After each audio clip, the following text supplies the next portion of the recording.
जय जिनेंद्र दर्शकों, आप सभी का मैं स्वागत करती हूँ। मैं खुशी जयश्री भिलाई से समस्या आपकी समाधान हमारा के आपके पसंदीदा कार्यक्रम में आप सभी का स्वागत है।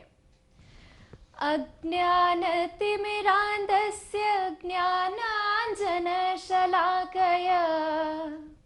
चक्षुरुन्मीलितं येन तस्मै श्रीगुरवे नमः। गुरु जो अज्ञान के अंधेरों को दूर करते हैं और आपको ज्ञान की उजालों की ओर लेके चलते हैं, ऐसे ही गुरु हमारे बीच उपस्थित है। मैं पुनः गुरु जी का वेलकम करना चाहूंगी, गुरु जी का स्वागत करना चाहूंगी कि आपके माध्यम से हमारे दर्शकों को बहुत सारी जानकारी प्राप्त होती है। मैं गुरु जी के बारे में बताना चाहूंगी कि गुरु जी जिनके नाम अनेकों वर्ल्ड रिकॉर्ड है, जो अंतरराष्ट्रीय ख्याति प्राप्त ज्योतिषाचार्य वास्तुविद है, और यही नहीं, जब उनके समक्ष कोई समस्या उत्पन्न हो जाए या कोई उनके समक्ष अपनी समस्या को लेकर आ जाए तो गुरुजी इधर उधर कुछ नहीं सोचते और सिर्फ लग जाते हैं उनकी समस्याओं को दूर करने के लिए। तो मैं गुरुजी का स्वागत करना चाहूंगी इस कार्यक्रम के माध्यम से। गुरुजी पुनः आपका बहुत बहुत स्वागत है हमारे कार्यक्रम में। बहुत बहुत धन्यवाद खुशी बेटी, बहुत बहुत धन्यवाद, थैंक यू वेरी मच। इस बिटिया का मैं एक लाइन जरूर कहना चाहूंगा। ये भिलाई की बेटी हमारी खुशी बिटिया, ये वास्तव में इस बेटी की सबसे बड़ी खास बात, भरतनाट्यम में इस बेटी ने हिंदुस्तान ही नहीं वरन विदेशों में इसने अपना नाम स्थापित किया। इस बिटिया की सबसे खास बात इसमें सरलता है, सहजता है, विनम्रता है, मधुरता है और सबसे खास बात इसका कंठ है। मैं इस बिटिया को बहुत बहुत स्नेह, आशीर्वाद और प्रेम देना चाहूंगा। मुझे गर्व होता है कि मेरी ये शिष्या है। इस भक्तांबर स्तोत्र की जब मैं क्लास ले रहा था, मास्टर्स क्लास, उस समय इस बेटी ने सीखी और आज हजारों लोगों को लाभान्वित कर रही है बिटिया। इसको खूब सारा आशीर्वाद, ढेर सारा आशीर्वाद। गुरु जी तरह आपका आशीर्वाद हम पर बना रहे। और दर्शकों, एक बात तो मैं कहना चाहूंगी कि गुरु जी का सिर्फ देने का भाव है। गुरु जी ने निस्वार्थ भाव से हमें इस जो अभी इतनी महामारी चल रही थी उस बीच जो भक्तांबर क्लासेस उन्होंने लिया, हीलिंग क्लासेस लिया, गुरु जी ने बहुत सारे हीलर्स बनाए और उस हीलिंग क्लास में गुरु जी ने सारी बातें, सारी जानकारी अपनी भक्तांबर की सिद्धियों को हमें पहुंचाई। हमें इतना अच्छे से उन्होंने सिखाया, एक एक मंत्र को, एक एक अक्षर को समझाया। तो वो क्लास अटेंड करके मैं अपने आप को धन्य महसूस करती हूँ कि मुझे मौका मिला उस क्लास को अटेंड करने का। और गुरुजी कार्यक्रम की हम गति प्रदान करने से पूर्व मैं हमारे दर्शकों से कहना चाहूंगी कि दर्शकों, आपके स्क्रीन पर दिए गए जो नंबर है उस पर आप कांटेक्ट करके हमारे गुरुजी से सीधा संपर्क कर सकते हैं और अपनी समस्याओं को गुरुजी तक पहुंचा सकते हैं। और मैं विश्वास के साथ कहूंगी कि गुरुजी आपकी समस्याओं को 101% पूर्णतः सॉल्व करेंगे।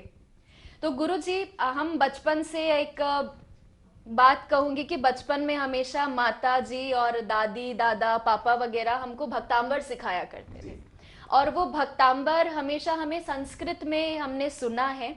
और आज जब हम पढ़े हैं उस भक्तांबर को तो हमने संस्कृत भाषा में ही पढ़ा है। तो क्या अभी के समय में ऐसा है कि संस्कृत बहुत कम लोगों को आती है और कुछ ना कुछ अशुद्धियां हो ही जाती है, तो क्या हिंदी में इसे पढ़ने में वही लाभ प्राप्त होगा?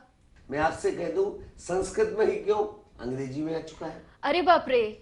अंग्रेजी के साथ साथ मलयालम, कन्नड़, ना जाने ऐसी कितनी प्रांतीय भाषाओं में आ चुका है। अरे वाह वाह, मतलब इसकी जानकारी तो हमें थी ही नहीं। दर्शकों, देखा हमारा भक्तांबर स्तोत्र कितनी सारी भाषाओं में लिखा गया है। लेकिन महत्वपूर्ण बात यहाँ पर कहना चाहूंगा, कितनी भी भाषाओं में लिख दिया जाए, कितने भी प्रकार से उसको अनुवादित किया जाए, लेकिन संस्कृत जो मूल है वो परम पूजनीय आचार्य भगवत मानतुंग स्वामी के श्री मुख से जो निकले थे वर्ड, वह जो शब्द निकले थे वह संस्कृत के ही निकले थे जी। जब उनके मुख से जो वर्ड निकला वही का वही अगर हम शब्द साहब बोलते हैं तो निश्चित तौर पर मान के चलिएगा कि उसका अतिशय अद्भुत, अतिशयकारी ही होगा।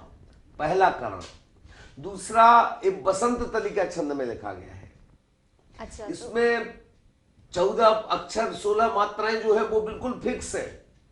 इसमें 2688 अक्षर है, मतलब 2688 ही अक्षर है। ये हर चीज बिल्कुल परफेक्शन के साथ है। अगर हम उसको कोई छेड़खान करते हैं, अन्य भाषाओं में बोलते तो उसका लाभ उतना बिल्कुल नहीं प्राप्त होगा।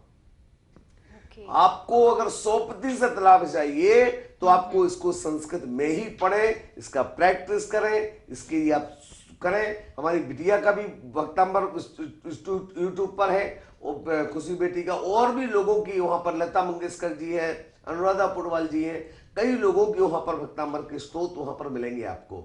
आप उसको चालू कर लें और सामने पुस्तक रख लें, उसको पढ़ें और धीरे धीरे पुस्तक की ओर देखते रहें।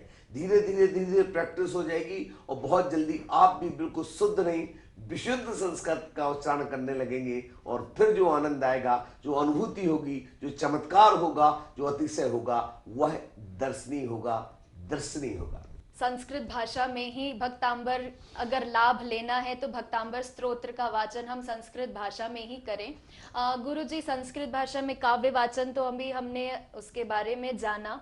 एक और उसी से रिलेटेड मन में क्वेश्चन आ रहा है कि मूल मंत्र है, रिद्धि मंत्र है, सिद्धि मंत्र है, बीज मंत्र है, तो इनके बीच में क्या डिफरेंसेस है, इनके बीच में क्या अंतर है, कृपया हमारे दर्शकों को बताएं।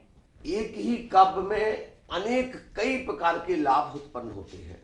रिद्धि मंत्र से अगर आप काव्य पढ़ेंगे उसका अलग प्रभाव पड़ेगा, बीज मंत्र से उसकी क्रिया करेंगे उसका अलग प्रभाव पड़ेगा, बीज मंत्र से करेंगे उसका अलग प्रभाव पड़ेगा। जीवन में सबका अलग अलग प्रभाव पड़ता है, तो इन मंत्रों का भी अपना एक स्वतंत्र प्रभाव है। एक एक काव्य कम से कम मिनिमम 25 प्रकार की चीजों में सहायक होता है। वाओ, क्या बात है।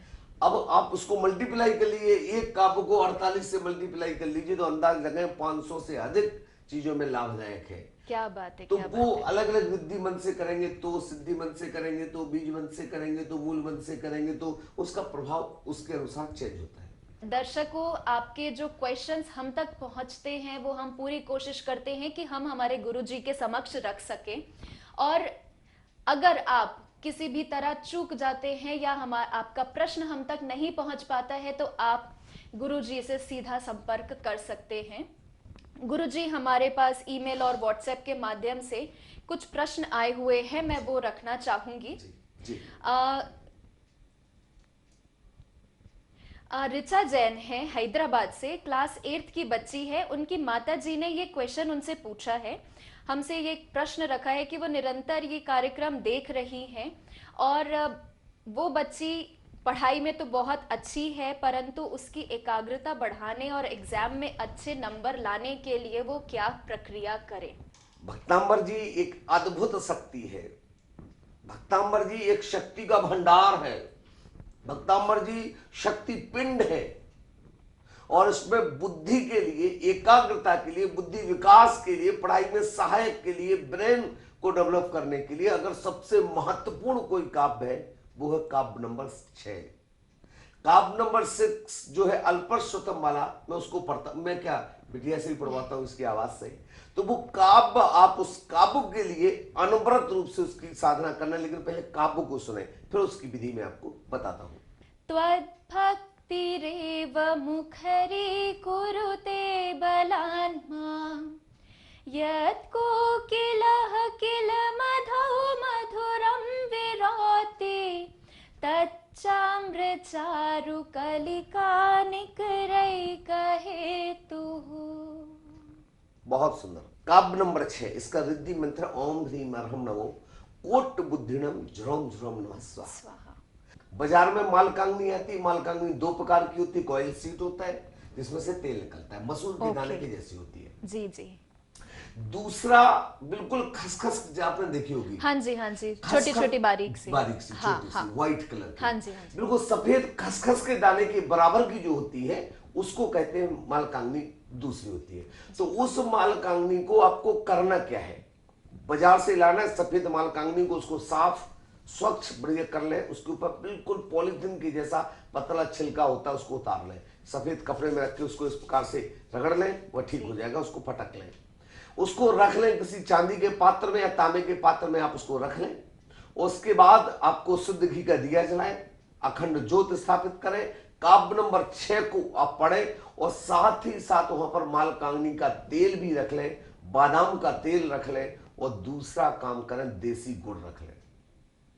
फिर आपको 27 दिन तक इसकी अनवरत ओम ह्रीम मरम नमो कोटि बुद्धिनम झोम झोम नमः स्वाहा लगातार 27 दिन तक इसकी आराधना, एक दिन में आपको 11 माला करनी है। ओके।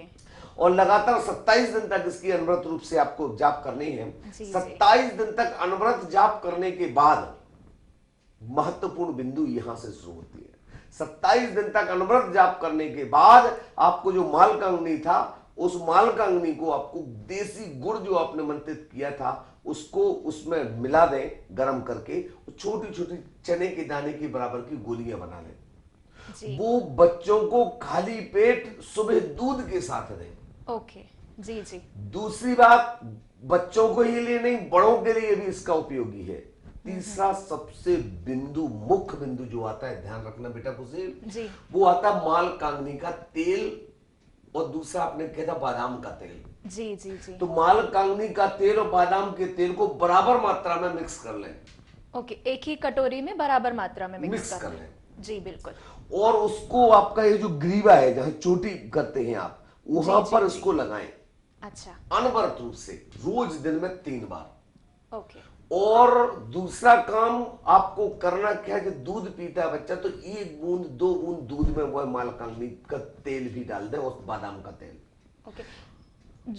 जो मंत्रित किया है तेल, जी, उसी तेल मंत्रित जो तेल किया है मालकांगनी का और बादाम का तेल, दोनों को आप उसको बच्चे को लगातार खिलाएं। अगर ऐसा आपने अनवरत रूप से कर दिया तो निश्चित तौर पर मान के चलिएगा, विश्वास के साथ कहता हूं कि बुद्धि में तीक्ष्णता आएगी, बुद्धि प्रखर होगी, बुद्धि इतनी तीक्ष्ण होगी कि देखने लायक होगी। और बच्चे को बिल्कुल रटवा दें, अल्पश्रुतम सुतवतम परिहासेदामे त्वद्भक्तिरेव मुखरे कुरुते बलान्मा यति कोकिला किलमदौ मधुरं विरोते तच्चाम्रचारु कलिकानिकरैक हेतुः। ये काव्य रटवा दें और अनवरत रूप से काव्य रटवाने के बाद उसको अनवरत रूप से काव्य उसको पढ़ने के लिए कहें, यह उसके जीवन के लिए कारगर सिद्ध होगा।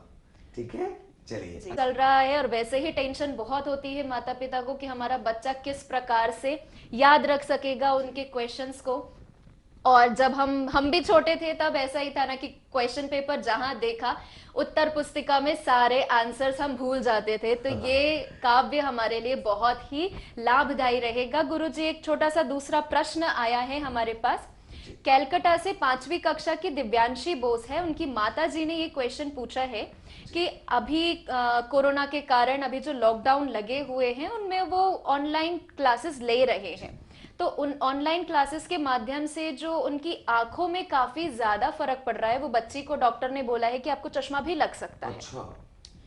तो उसको काफी ज्यादा तकलीफ हो रही है, तो इसका कृपया समाधान दीजिए, उन्होंने ये पूछा है। बच्चे ही नहीं, आज की डेट में तो बड़े भी वर्क फ्रॉम होम होने के कारण सारे के सारे लोग लैपटॉप और कंप्यूटर मोबाइल से ही चिपके। हाँ, पूरी दुनिया उनकी लैपटॉप कंप्यूटर हो गई है। तो ऐसी स्थिति में उनके लिए काव्य नंबर 5 लीजिए। इस काव्य को आपको पढ़ना, शीघ्रता से हम इसका समाधान देते हैं। सोहम तथापि तव भक्ति वशान मुनीषा कर्तुं स्तवं विगत शक्तिरपि प्रवृत्तः प्रीत्यात्म वीर्यमविचार्य मृगे मृगेन्द्रं नाभेति किं निज शिशोः परिपालनार्थम्। इस काव्य रूप से करें और इस काव्य के लिए हमारे यहाँ का यंत्र जी का अभिमंत्रित गंदोदक होता है। वह गंदोदक आप अपना पता भेजें, हम यहां से आपको भिजवा देंगे। वह गंधोदक हम आपको निःशुल्क आप तक पहुंचाते हैं। वह गंधोदक आपको अनवरत रूप से 27 दिन तक उसकी आंखों में लगाना है और एक एक ड्रॉप उसकी आंखों में डालना है। जी जी। दूसरा काम, इस काव्य को, 5वां काव्य जो आपने पढ़ा, सोहम तथापि तब भक्ति वशान मुनीशे, इस काव्य को पढ़ते हुए आपको अनवरत रूप से आंखों पर जो पानी वो हम मंत्रित करें और आंख पर ऐसा छींटा मारें। ऐसा अगर आपने लगातार 1 महीने तक कर लिया तो विश्वास रख के चलिएगा कि बच्चे के लिए आंखों में बहुत लाभदायक होगा, बहुत बढ़िया होगा। मेरी मंगल शुभकामनाएं, मेरा शुभाशीष उस बिटिया के साथ है। जी, तो आप सभी ने, मेरे को विश्वास है मुझे कि आप लोगों ने ये टिप नोट कर ली होगी। और दर्शकों, देखा आपने कि भक्तांबर स्तोत्र के पाठन मात्र से ही आपके कितने सारे रोग दूर हो जाते हैं, और अभी परीक्षा में तो कितना ज्यादा आप लोगों को फायदा है। तो इसे जरूर से पढ़िए। और आप लोगों को मैं एक और बात बता दूं कि आप हमारे गुरुजी से डायरेक्ट संपर्क कर सकते हैं। अपनी कुंडली को आप गुरुजी के पास भिजवा सकते हैं व्हाट्सएप और ईमेल के माध्यम से। आपके स्क्रीन पर दी गई है नंबर, और आप उसमें डायरेक्ट कांटेक्ट करें और हमारे गुरुजी से आप सीधा संपर्क कर सकते हैं। तो गुरुजी का मैं बहुत बहुत पुनः धन्यवाद करना चाहूंगी कि गुरुजी ने अपना अनमोल समय निकाल के हमें अपना समय दिया। गुरुजी बहुत बहुत धन्यवाद आपका। जय जिनेंद्र गुरुजी। जय जिनेंद्र, बहुत बहुत धन्यवाद। दर्शकों के लिए भी सादर जय जिनेंद्र।